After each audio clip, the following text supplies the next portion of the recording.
చేసినప్పుడే పోతాయని అనుకోకండి.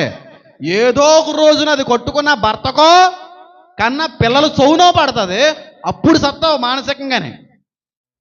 కాలేజ్ లైఫ్లో చేసినవి, స్కూల్ లైఫ్లో చేసినవి అప్పుడుతో పోతాయని అనుకోకండి.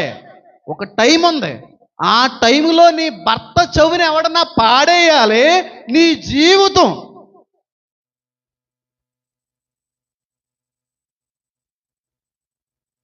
నీ పిల్లల చెవులోనే పడాల మాట. మీ అమ్మ, ఒరే మీ అమ్మ ఎప్పుడోరా, నేను మీ అమ్మ క్లాస్ పెడతా అని ఎవడన్నా అంటే అప్పుడు ఉంటుందా బాధ. యవ్వన దశలో చేసి అక్కడితో పోతా అనుకుంటారు. కాదమ్మా, యవ్వన దశలో చేసిన తప్పు పాపం జీవితాంతం వెంటాడేస్తుంది. బిక్కు బిక్కు బిక్కుమంట బతకాలి. ఆడవాళ్ళు అయితే చెప్తున్నాను, అమ్మ బాబోయ్ కొట్టుకున్న వ్యక్తి